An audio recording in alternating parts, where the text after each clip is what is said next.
United States is prepping major military package for Ukraine, including additional artillery, ammunition, and armor, likely Stryker armored combat vehicles. But United States is not expected to set off on American M1 Abrams tanks. Poland, Finland, and 3 other European countries would like to provide Ukraine with German Leopard tanks. Germany itself is ready to give them if United States will send US Abrams to Ukraine. How not to get confused with this tank battle game? Let's speak with our next guest, Viola von Cramon, the member of the European Parliament. Hello and welcome. Hello, good evening. Thanks for having me. So, Poland is ready to go alone and send 14 Leopard tanks to Ukraine even without Germany's permission. Polish Prime Minister Mateusz Morawiecki said that. But Germany claims that they wait for United States to give their Abrams first. So how to find the way out from this dead end? And what are we going to do with this? Well, I think this is now really the time that the German government, especially the Chancellor, is committed to what he has promised, that Germany will do everything that Ukraine can win this war, that Ukraine can succeed. And I think we all know that we are at a very critical point. And it's not time anymore to look for excuses why things cannot be delivered, why things cannot be sent, why Ukraine cannot be provided with a particular technology. It is a good opportunity and an important period. It's an important moment that everyone understands what is on stake. And of course, it is up to Germany finally to release this technology, the Western Leopard tanks, which are crucial for a potential victory in Ukraine. And we all know this. And I think that also people in Berlin, our government, and especially people in the Chancellery know exactly what is on stake. Are you optimistic in the final end of this story?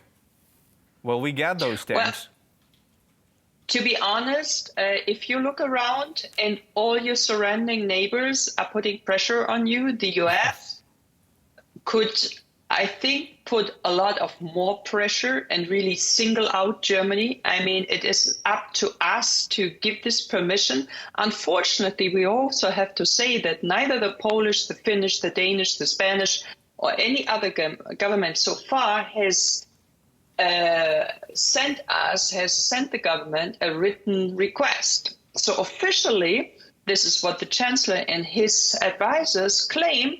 There's no official request. There's nothing in written. So there's nothing what we could, permit or where we could reply to.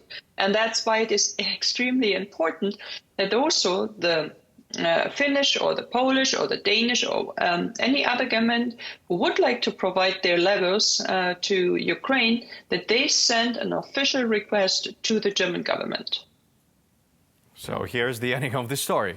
But last week, John Bolton, in an interview for our program Spotlight Ukraine, said that Ukraine is crucially in need of a long-term strategy, a solid plan how to win this war, not a kind of a 2-3 week supply of this and that, of some ammunition or weapons.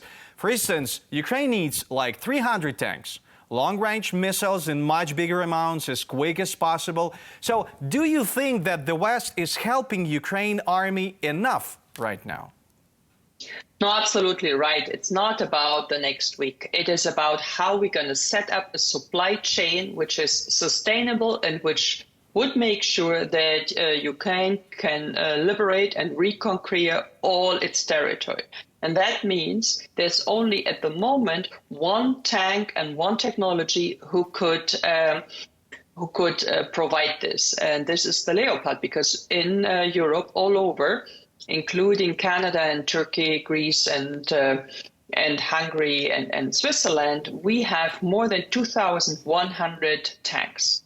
So even if the war, unfortunately we have to consider that the war will last longer, we would have enough reserves on hand. And that's what also is important to keep in mind. we only would need one maintenance chain and one supply chain, and not like with the Abrams, the Challenger, the French tanks, and so on. So 3, 4, 5 different ones. This is it's too complicated. It is much too materially intensive. So sticking to one, let's say, more or less standardized tank, focusing on this, concentrating our, let's say, resources and our forces also in terms of training, education, maintenance, ammunition on one tank, which is widely known, I think it's much smarter. And yes, it's not about a strategy for 1 or 2 weeks. It's about a mid-term strategy, and also when it comes to building infrastructure for a certain ammunition and for different artilleries. Yes, we have to invest in the future. Even we as Greens have never thought about it and really regret that we have to invest the money into the military and this industry sector now. Thank you. And now let's talk a bit about the international justice. European Parliament pushes for a special tribunal for Russian and Belarusian political and military leadership for all the war crimes and atrocities conducted in Ukraine. Do you believe that Putin will ever be in the prisoner's box? Well, I mean, this is what we need to work for, and we have to start now. We have to set up all the judiciary structures. We have to make sure that we have enough member states and enough international support on board, that we can finally set up the best place, at least for me, would be The Hague. But I think the place or the location, there's no decision to find now, or it's not decided now. But in general, I think it is good to have a commitment, at least from the European level, majority of the states, that we need to set up a special tribunal for a war of aggression, war crimes, as soon as possible. Make sure we have judges, we have all the other investigators, collect all the proofs and the war crime documentation and so on. And I think this is the least we can do to bring back justice to the people in Ukraine and the relatives of those who had to, who died and who were killed, who were murdered, who deprived of their rights and so on. So that is at least one very important topic for us in the European Union. Yeah, like tens of thousands of those crimes. But Putin, if I'm not mistaken, has got an immunity because Russia is the member of UN Security Council. Can he use that immunity not to be punished? If he would be under international investigation and international prosecution, it would be extremely hard for Russia to have, let's say, a ruler who is internationally wanted. So, I mean, we need to isolate Russia politically, but also legally. And yes, Milosevic finally also ended up in The Hague.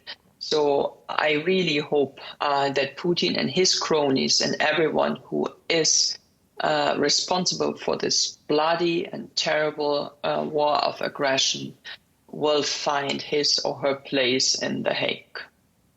We all hope for that. Germany's Chancellor Olaf Scholz admits that the resumption of the economic cooperation with Russia after the end of the war. Doesn't it sound like a bit of a betrayal for Ukraine?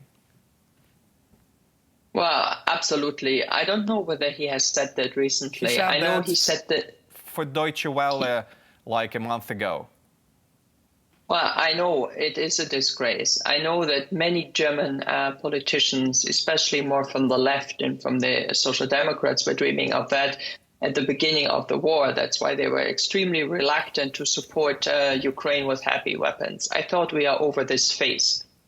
I thought the majority had understood that there's no way back to the old ties, to the old business relations, to this special relation with Russia, what we faced when Nord Stream 1 was function and was working so well for a big chunk of the German business community. I think everyone understood that we cannot go back to this moment and to the past. So I guess it is better to adapt now to reality and to understand that we need to defeat Russia. We need to make sure that people like Putin and everyone else will be no partner for us in Germany, neither in the European Union. Thank you. Sincere enough. And now let me give you some statistics. Some military experts say that Russia uses in 2-day term as much ammunition as British Army has on stocks at all. So how long can West maintain supporting Ukraine on the current level? Well, I mean, this is really not to decide, but to assess on the military level. I'm, to be honest, not a military expert. But what I know and what I've heard, and to those people I've spoken to, they say that each member state started already building up the capacities. So yes, at the moment, it looks as at one point we might run out of ammunition for a certain system. But I think in that respect, I heard that the storages for different categories of weapons are rather full. On the industry level, sector level, but also on the states, on the army level. So I think that ammunition in general, when we look at Western technology, this does not look bad. So, and as I said, the ministry, the administration, they understood they have to build up new capacities. And what I've heard, they're doing this.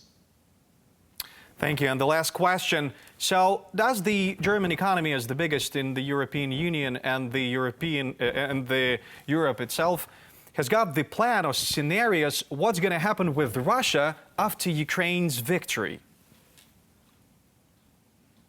After Ukraine's victory, what happened to Russia? I mean, this is... Well, we need to see. I mean, for now, it is important to collect all the traces of war crime. We have to make sure we get these confiscated assets. This should be then used also for a bigger fund for rebuilding, for building up Ukraine. But there's all this legal implication which comes with this concept are not easy, at least what I've heard from the Commission side.